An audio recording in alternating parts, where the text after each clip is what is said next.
Hey, lords and ladies, before we get into the review, I just want to mention that last night I did a sort of like a post-debate show on the Geek Dad Life channel with Jay and John, and also Craig from Yes Have Some. The Yes Have Some channel was there as well.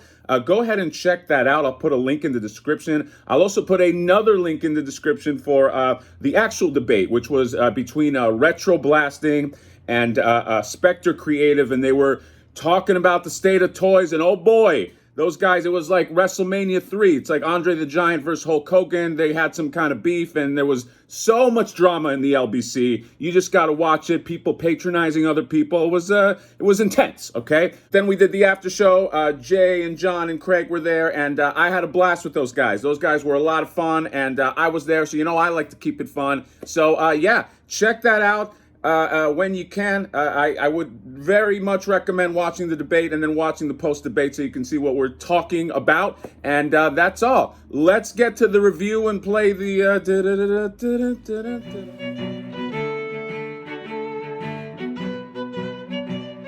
Hello and welcome to another Mad Hatter review.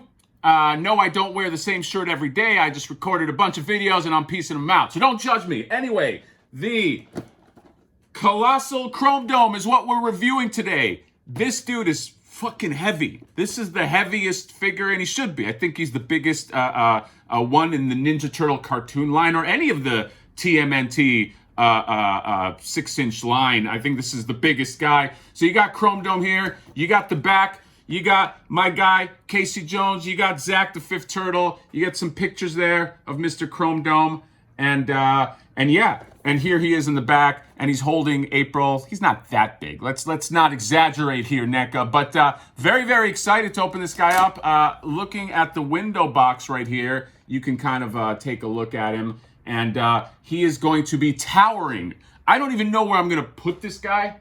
I mean, I have an idea. This is a dude that goes in the back, all right? I'm like running out of room on that cartoon set. But I'm super excited to open this guy up. So let's shut up and do that, right? Shut up, Mad Hatter. Open this guy up. You got it. We'll see you there. All right, everybody. We are back. Chrome Dome in all his glory. Wow. I'm having kind of like an out-of-body experience, and I'm like, I can't believe I'm looking at a TMNT animated Chrome Dome. That's how far this line has come. I'm excited. So let's just dive into this, all right? This figure is gigantic. He's mammoth. I'll just give you the quick comparison. There's a Leonardo, and this is Chrome Dome. So, I mean, he's a he's a crotch height, okay? That's how big this figure is. Let's just get into him just from top to bottom. So, sculpt his aces, okay? I mean, just the face with the mask and the what is this, like sort of like Shogun helmet, and the back has kind of like that shredder thing going on. He's got these wings in the back right here, his robotics and this piece, and he's got two belts going on. He's got one belt that you can't, I mean, it's just kind of like permanently on there. This one is too, I think, but no, actually you can remove this belt. So, but then it's got like a belt that you can kind of holster some weapons. He's got just the little pieces on the arm, the wrist, and then obviously it goes down right here to these knee pads. But this is right out of the cartoon. This is a beautiful figure. I love the paint. I know I geek out on all of these NECA TMNT figures, but I mean this is just, I mean, look at this, man. Like I love the metallic paint sheen on here, like on the back of the helmet. And you know what? I look at this. The first thing I thought, I know it's random, but I thought of like Silverhawks, that Super 7 Silverhawks that's coming out. I wish they would do something like this, because it does so much just to have these little like things that indicate paint and shading. This is just a great figure, and the paint is great. I love the black on here. It's kind of like a matte finish, and just the little pieces of tech. Very, very cool. I mean, Chrome Dome. Holy crap. So let's just go through the accessories real quick. So you got his hands. He's got some of these, I guess they're like stop hands, but they're also like, you know, got the sword in the other hand. And this one is like at his enemy kind of thing going on. He's got some fists. He's got some holding hands. He's got a gun holding hand. And yeah, I think that's it. Speaking of gun, he's got this blaster right here. Okay, and I think this is unique to Chrome Dome. I don't think anybody else comes with it. And it's got this little peg here, and I'll show it to you guys in a sec, that was vexing me a little bit, but we'll get to that. Then he's got two swords. One is longer than the other by design, okay? I don't know if that's from the cartoon or if that's an invention for this, but yeah, and you can holster those. And then he's got this super modern state-of-the-art computer. No, obviously, old computer looks like, I don't know, what was that? What was IBM Commodore 64? I don't know, one of those ancient 80s computers with the floppy Hewlett, with the what's it called, the floppy disk drive or whatever. But this is really cool. I mean, I know Baxter. Was it Baxter Stockman? I think so. Came with a computer. This is different. This is they didn't just repaint the same thing. It's just got some cool details. The keyboard, if you listen to that, I mean, they're all individual. So just a nice attention to detail. And honestly, this figure is so big, he didn't need to come with this, but he did. So I just thought that was really, really cool. In terms of what you can do with these swords, so they have these little sheaths in there, and you can put them in here, although it's a tight fit. Come on.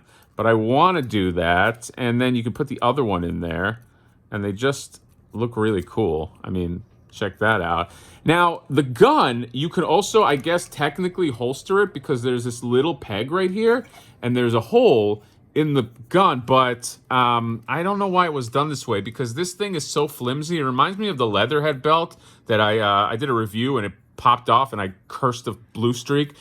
This one right here, if you look, it's too wobbly to really get on. It's not like, it should be a firm piece of plastic. So I'm not going to chance it. I think I'm just going to have him hold this anyway and have the swords all sheathed. I got enough guys with swords.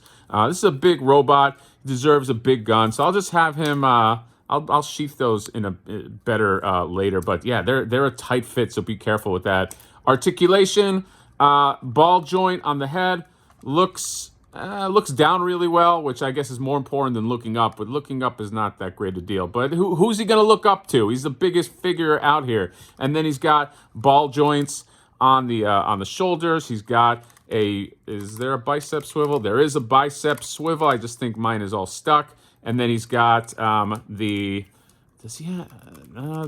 elbow.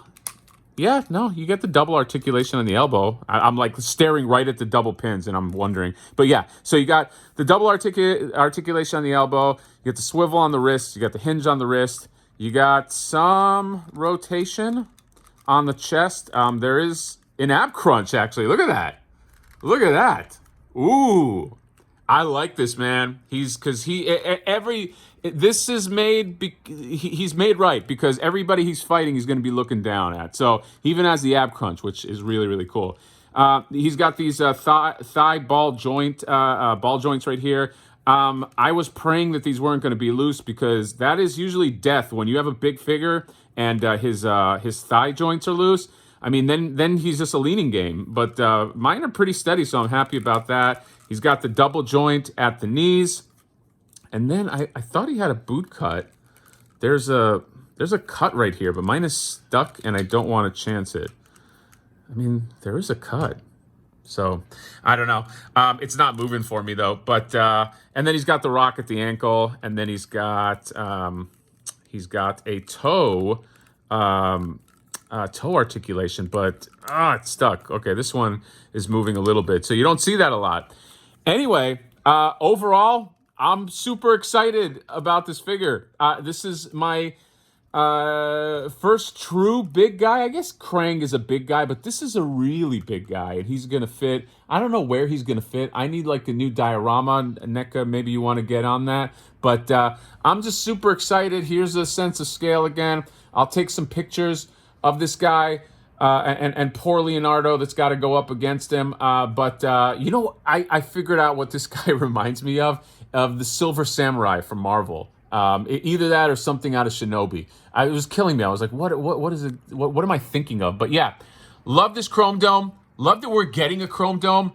Can't wait to see what the Super 7 Chrome Dome is. I know that it's a whole other ball of wax, but I know that they're doing Playmates versions, so I'm wondering if they're going to do a mammoth one like this, or if they do kind of a to scale one. But anyway, this is a successful figure. I got these. What did I get? NECA put them on their site, but a lot of people are finding them in Target. So hopefully nobody has a hard time finding it. I think it's $40. And that is it. The next up is the frogs, I think, in the animated line. So hopefully we do a review of those. That is all I got. Let me know what you think of Mr. Chrome Dome, Mr. Dome, as he likes to be called. And that's all I got. Subscribe, drop us a like, all that good stuff, and we will see you next time. Bye-bye.